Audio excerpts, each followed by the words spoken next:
Let's turn our attention now to Edo State, where we're monitoring developments in the past 100 days, the first 100 days of Governor Monday Okpebholo. There are conversations as regards what has happened in the area of infrastructure, healthcare, education, and economic revitalization, as well as his campaign promises prior to winning that election.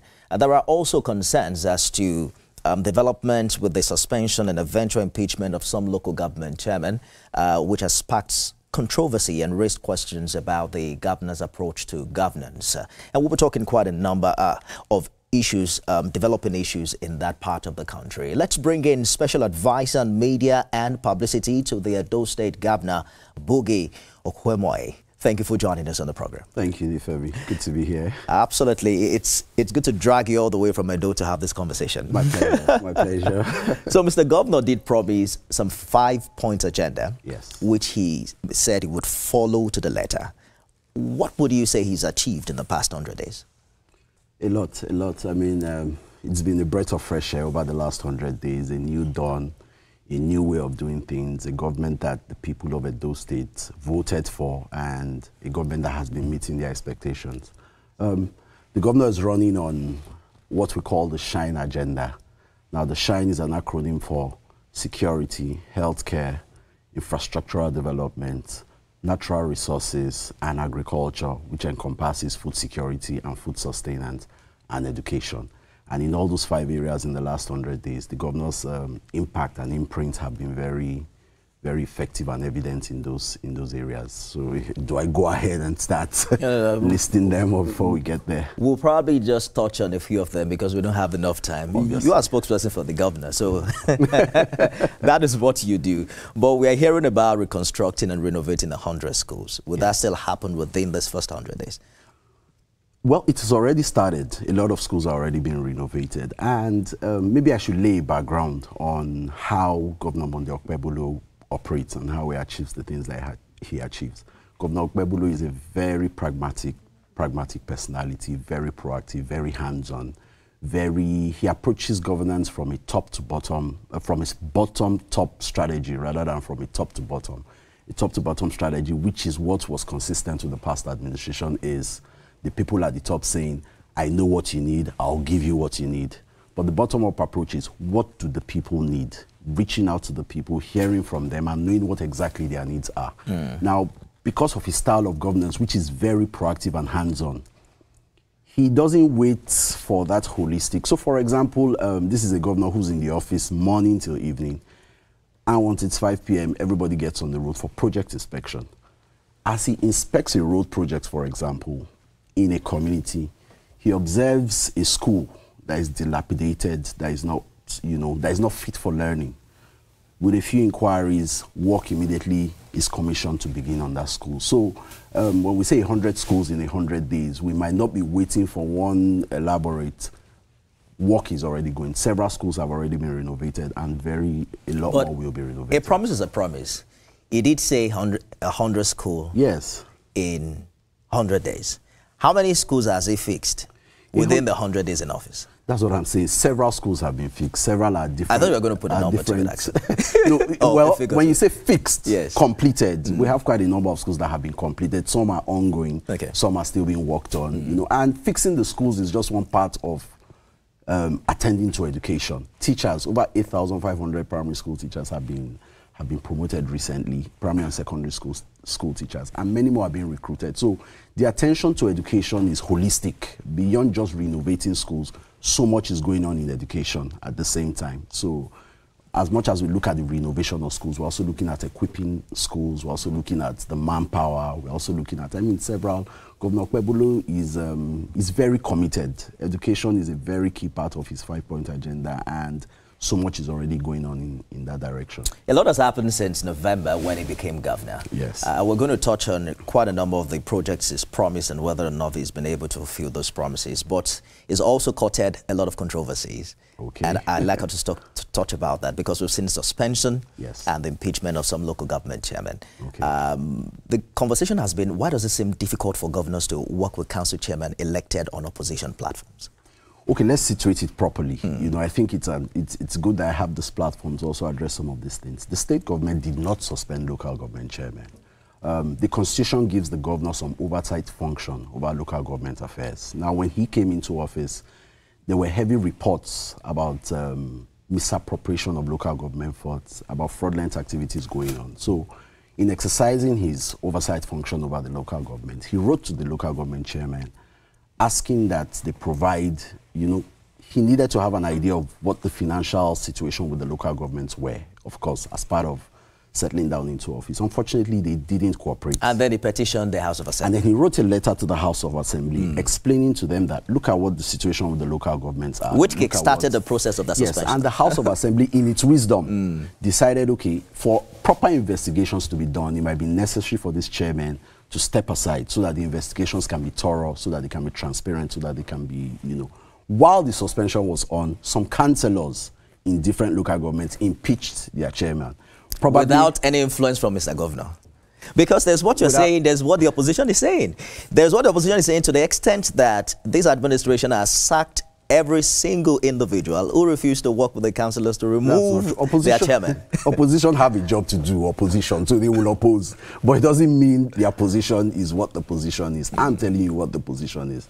Some councillors who wanted to align with the progressive and forward-looking government of Governor Monday Okpebholo felt that the chairmen weren't going to be in line with that vision, which would have stifled development in the local government. And they took the decisions that they took. So the state government had nothing to do with that, you know. And when you talk about suspensions, like I said, opposition will be opposition. And this is not even, this is not limited to Edo State. I'm sure you're following the situation in Osun, where the attempt by some APC chairmen to enforce a court of appeal judgment was met by violence. I was speaking with the national president of the APC yesterday on the news, and it was quite angry about the fact that some people were killed and what have you.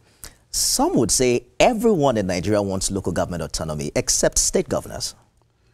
Well, I can't speak. Because this is a cross-political divide. In Osun, it's PDP. In Edo, it's APC. But the bottom line is that the expectation is that once a local government chairman is elected, he's expected to stay through the course of that period in office. Because he was elected the same way Mr. Governor was elected. Exactly. And like I said, I can't speak for Osun, but I can speak for Edo State. Mr. Governor has utmost respect for the rule of law, has utmost respect for democracy. He understands the importance of the people having a say in who governs them. So Senator Monday Okpebholo as governor will not interfere with any democratic process that is already established. Like I stated earlier, and I state again, the issues with the local government were situated locally. You know, they also say politics is local. So you look at politics in the localities that they happen. Senator Monday Okpebholo as governor is very in line with the ideology and the vision of President Bola Ahmed Tinubu, and it is, I mean, it's clear to everybody that President Bola Ahmed Tinubu is particular about local government financial autonomy, which he has consistently. I had the deputy governor on the show last year, and I raised that issue with him about whether or not this administration is in alignment with the Tinubu administration in that regard. And he said exactly what you said. But last year, there was an administrative panel of inquiry set up to look into the books of these chairmen. Yes. We understand that the report is out, and there is this allegation of 96 billion naira loot. The former governor has been dragged into the situation, and he's described this allegation as another desperate attempt to justify Okpebholo's unconstitutional onslaught on elected council electives. How do you react to that? Like I said, opposition will be opposition. They will do what they need to do. So we're not going to be so focused on that too much. Now, let me also say something very key.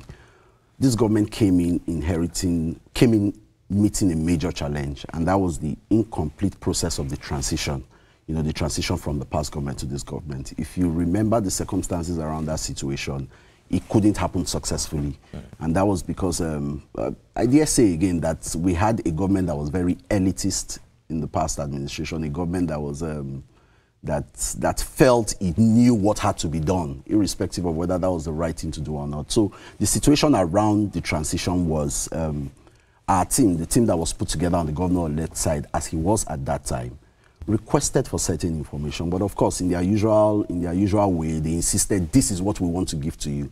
But this was a team made up of tested administrators, I mean, top quality government officials. It was headed by a former deputy governor. It had a former secretary to the state government in it. It had about 2 chief of staffs, if I'm correct, had a federal permanent secretary. So these are people who are very versed with the operations of government. And if these people say, for us to take off smoothly, these are things that we require, they knew what they were doing. But unfortunately, like I said, that process didn't work.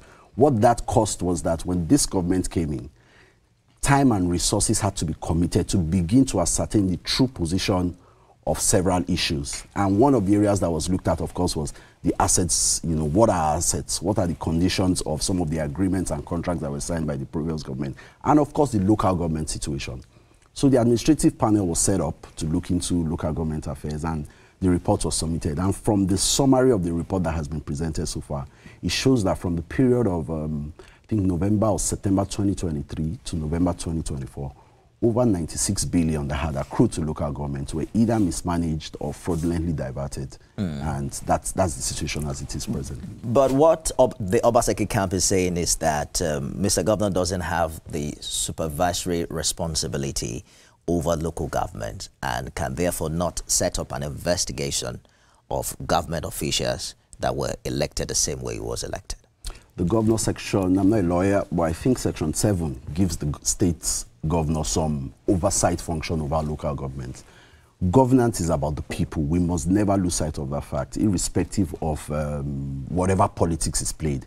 The people must never suffer for politics. So if the local government, which is the closest arm of government to the people, isn't functioning optimally, it's going to have an effect on the delivery of service and, of course, the governor's performance himself. So to think the governor is just going to sit back and allow the local governments to do whatever they have to do will be a misnomer. You know, so the governor had to have an idea what's going on.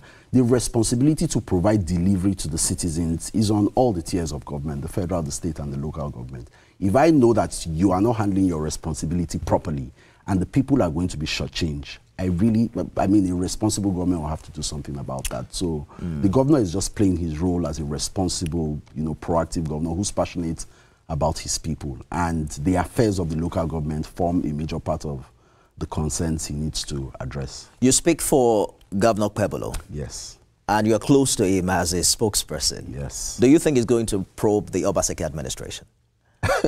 Well, I don't know if you call it a probe. Governor Monday Okpebholo is a very focused person. Because it looks like that's what's happening right now. No, he's a very focused person, and he has his work clearly cut out for him.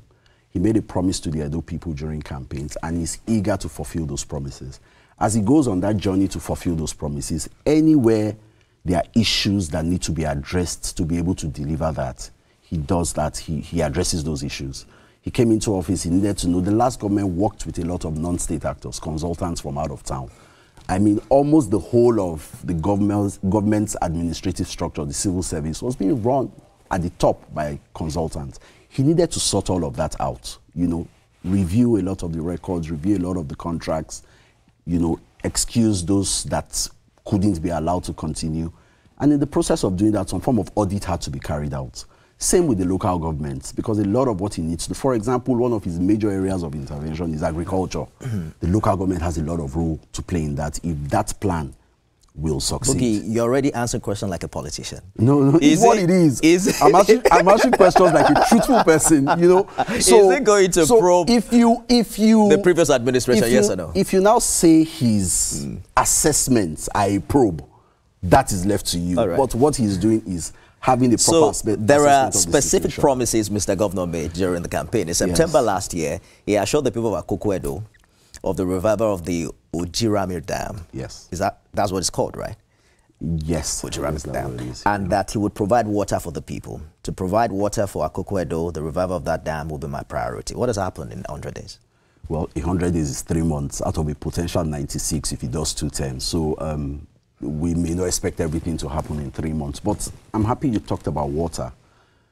Water is a very, very, I mean, it's almost personal to the governor. You know, the governor growing up had just one sister who he was very close to. Unfortunately, she passed away while he was very young from complications arising from water that wasn't proper for drinking. And from that young age, he already made a promise that he would ensure that no family has to go through that because of water. So water is a very major part, and if he has promised that, I can assure you that whatever Governor Monday Okpebholo promised in the campaigns, it will definitely be done. But let's remember, it's just 3 months. So much more is going to be coming up, which includes the subject you referred to. I'll take that, but you know, the thing with politics and campaign is that journalists are watching and they are taking notes. Of course. Mr. Governor talked about the road between Ososo and Okpebholo, that it will be given immediate attention within 100 days of his administration. So many road projects are already ongoing, so many. Okpebholo to Benin was gone. It was basically a death trap, as it were. And through proactive leadership, through engagement, constructive engagement, through collaborative approach, he was able to get the BOA group to begin to work on the Okpebholo-Ekpoma axis. While he, as governor, using Edo State funds for Edo State people, began to work from Benin to the Ekpoma axis. And so much work is going. That road is already being worked on. And several other roads in that area are already earmarked for attention. So in a very short while, we'll see a lot more would have been achieved in 100 days, to be very honest. But because of that challenge, like I talked about, the inconclusive transition between governments, so some time had to be taken to really assess what's on ground exactly, you know, what's available, how far have things been done, you know, and that took a little time, which may have cost some of the promises he made for 100 days not to have happened. But one thing you can be sure is that Governor Monday Okpebholo is committed to delivering on every promise he made to Edo people. He's a trusted person. He's somebody the Edo people trust, and he will not disappoint that trust. He is governor now, so it's action time. Of course. The issue of trust will come over time. I'm sure we'll come back to have this conversation. He became governor on the heels of worsening court killings in places like Benin and others. I'm wondering what has happened in 3 months. And because I know that there was a kidnapping involving a traditional ruler. And then there were conversations about whether ransom was paid or not. All right. So, like I explained earlier on, the governor is running on a shine agenda, and S there is for security. Since he came into office, he's done so much.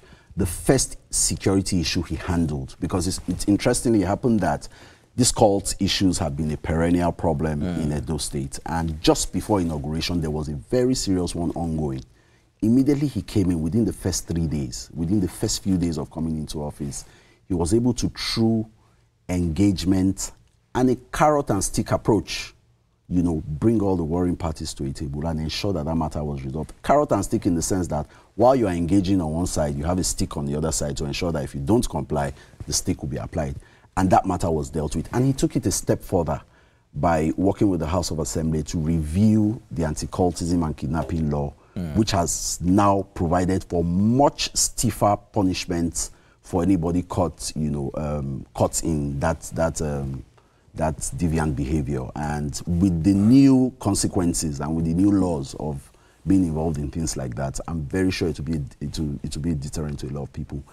The situation with the kidnapped traditional ruler is also another testament to his pragmatic approach to security. I mean, immediately that matter happened, he gave the security agencies marching orders and supported, not just with words, with the necessary logistics, and of course cooperating with local vigilantes and we have to go now. They were able to Bogi Hoimoy is the special advisor on media and publicity to the Edo State governor. You know, this show is called Beyond 100 Days. Yes. So the big question is, what happens with the Okpebholo administration beyond 100 days? And that's a conversation we hope that we'll keep having with you in the coming days. Anytime.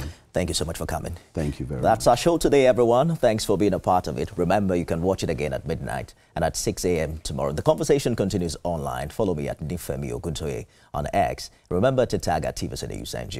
I'll be back at the top of the hour with a more comprehensive bulletin.